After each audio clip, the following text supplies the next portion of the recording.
Hey everybody, in this video I'm going to show you how to do what I call the Rosebud Start. When I was learning how to nalbind, I had a difficult time with any of the starts that I was seeing, and there's dozens of them. I think every book and every article has its own suggested way on how to start stitches, and being a beginner, I just was having a difficult time with any of them because I didn't really understand how things worked, how they should go. I was new to naalbinding, which has its own very kind of steep learning curve. This was preventing me from making any progress because I couldn't make stitches, I couldn't go into shaping, I couldn't do anything because I kept getting stuck at the start. So at some point I decided, hey, I'm just going to find a way to throw loops on my thumb so I can at least learn how to do stitches and things like that. I know that I can cut it off if I don't, like how it looks. And at some point later on, I'll learn how to do the starts properly.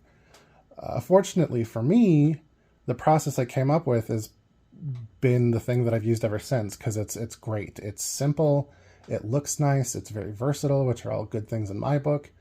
And it works with nearly every stitch that I've come across. The version I'm going to show you here is for plain stitches, so not plated. The only alteration I've had to come up with is for plated stitches, which I'll show in another video.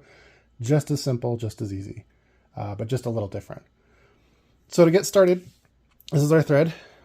You're going to leave yourself a tail, whatever you need to weave in, whatever. But what I do with the tail is I kind of tuck it under that pinky so there's a little bit of tension right there. So what I'm going to continue to do is a little easier.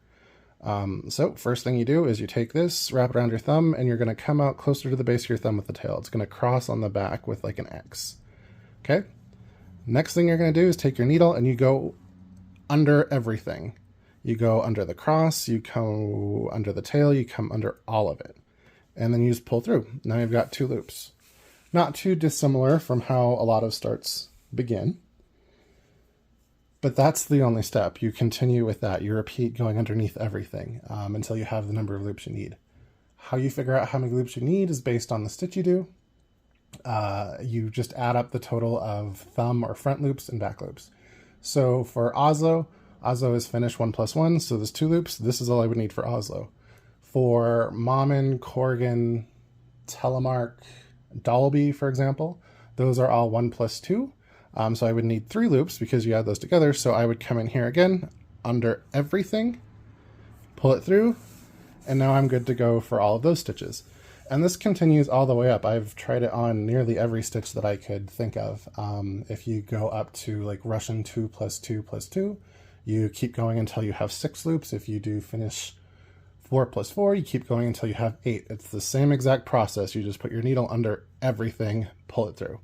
I'm going to do Mammen stitch for the example so I can kind of show you what this looks like. So I'm going to stop here at 3.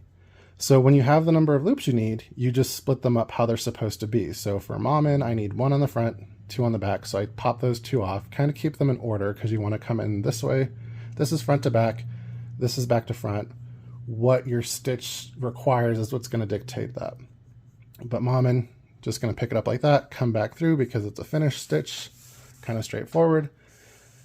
And I'm going to make a couple stitches so I can show you what it looks like. This stitch is super great because it leaves a nice tidy little rosebud as opposed to a rosette, which is why I call it that.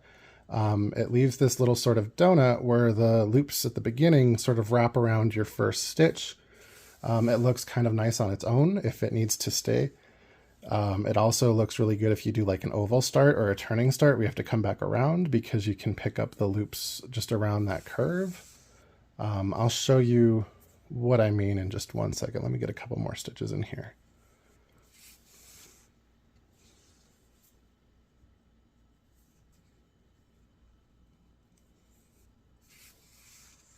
That probably is enough so we can see what we're doing. So it looks a little messy off the bat. That is fine. That is what that's supposed to look like. I'm going to give these a little stretch so they kind of set. And then this tail, because of how it's set up, is a thing that you can just kind of gently pull and it tightens everything up. It tightened up that first loop. If you need to and it's not quite as nice as you'd like or you'd like to reduce it, these all go in order. You can pull them out one by one. But this is the kind of nifty thing about it is, as you can see, there's stitches, connection loop so you can put stitches into it that go all the way around. So like if you were doing oval start, you would start here, turn, and then come down this side, and then you already have loops here that you can pick up in order and go around. It also doesn't look too shabby as a tab at the end or like the start of a mitten. It's really just my favorite start. It does take, get your full row in and have all the stitches being kind of stretched out in all directions. Naalbinding always looks best about your third row in, but this is excellent, and this is what I use, and it's what I recommend. I use it in a lot of techniques, not only just starting. I use it for my Rosebud selvage, which there's a video about on my YouTube channel. I also use it for my Rosette starts, which I will show in another video as well. But yeah, that is the Rosebud Start.